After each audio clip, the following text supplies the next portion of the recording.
slightly forward, I'll have less of a space there.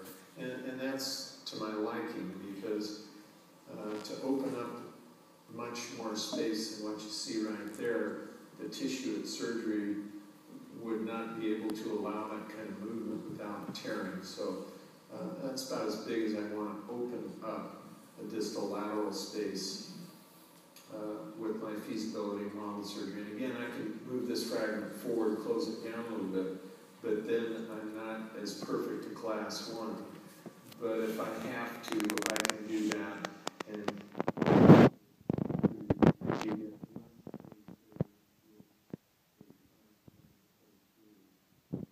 you do one.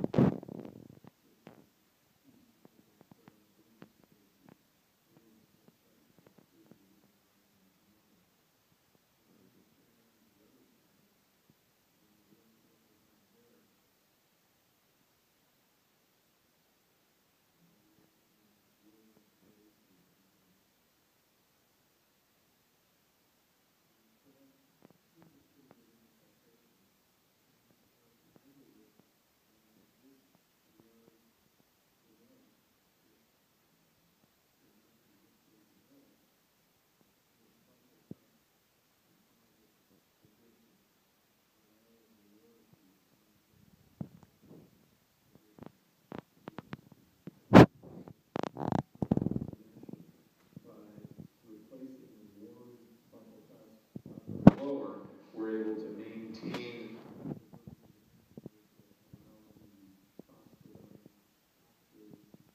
surgery to have correct posterior crown heights. Okay, so let's go around to the right side again and look at it.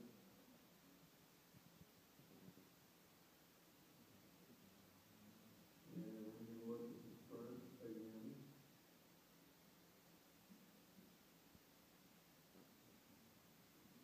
and I will use some marking paper.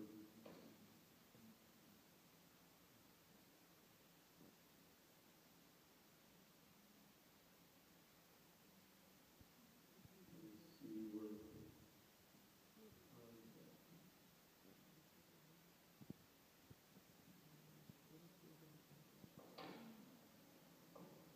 and it's obvious that we're contacting lower on the distal and second molar, and on the upper, on the plunger cusp of the second molar.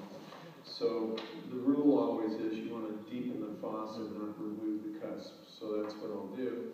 So we'll go ahead and just develop the fossa. And I will mark that with a pen. We'll do the same thing at surgery. That intercuspation, the increase in intercuspation is going to give us a better lateral stability or maxillary width and arch form changes. So there's a little improvement right there. And I'm just seeing if I can move that fragment forward a little bit to cut down on my tooth mass problem. And I was able to do that. I've got the front fragment with the midline on, a very little distal lateral space now, but slight class 2. And again, it's never as class 2 in the mouth as it is on these models because the teeth have more flexibility in surgery. So we'll take another look at this, and that's fitting together rather well. So I'm going to go around to the other side again, and we'll look at it, how it fits together. And it's going together rather well now, but just for demonstration purposes, I'll mark it again.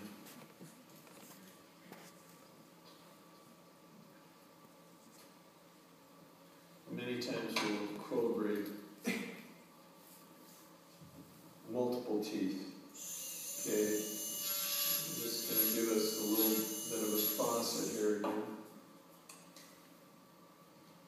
But in this case, we're not going to end up correlating multiple teeth because it fits together courtesy of the prosthodontist bonding the teeth for me. Okay, so we can say they're a little tiny bit of a class 2, but I know that I'm going to be a little class 2 at the first bicuspid because I am again lacking tooth mass in the upper. Okay, so what I'm going to do is to loop this together.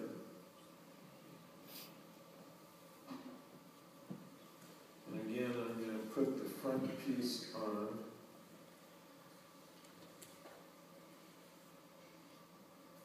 It's going to be set a little class 2. That's the first bicuspid. Midline of the front segment on small distal lateral space. I'll go ahead and sticky wax this together.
Now I'll put the other side on it.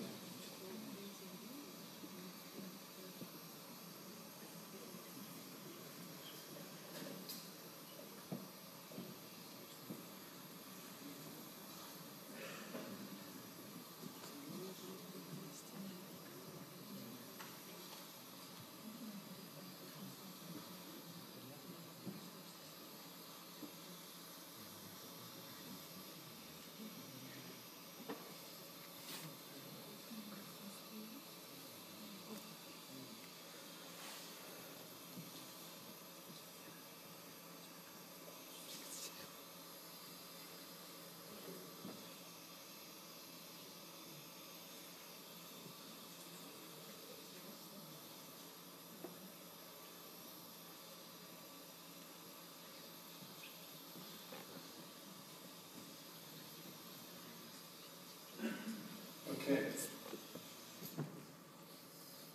So now we have slight class 2 at the first bicuspid. Millimeter plus distal lateral space. Millimeter plus distal lateral space. Slight class 2 at the bicuspid. Tomorrow you'll see in surgery we're still going to end up with a slight class 2 in the bicuspid, not as much as we do here. We may open up a little space here, but nothing as large as that. So we'll see how that goes tomorrow in surgery. So next Jill will be putting these models back together. I'm going to put one further support on the top so they don't fall apart when she stones them together. And after she stones them together, she'll give me the measurements on how much width change occurred. And I don't think much width change is going to occur. The tooth mass, which we see here, there are a lot of strategies for handling this. You can put labial crown torque on the uppers. You can form distal lateral spaces between the eye tooth and the canine orthodontically. You can do lingual crown torque on the lowers. many strategies. This is about as big of a distal lateral space as you want to see open up with the feasibility model surgery. And again, the problem is that the tissue in the mouth can't accommodate much more tooth mass discrepancy than this at surgery without tearing. So tomorrow we'll see how it responds. I expect that we'll have a small distal lateral space. We may have a little gingival cuff opening on the lateral incisor. That occurs occasionally. We'll see a little bit of a class 2 at the bicuspid. Not as bad as we see here, but really right now we're a little bit class 3 in the canine. So tomorrow we'll take this further for you in the operating room. So I'm going to put these models together and put some stone in them. So I just give the quick set. Okay. So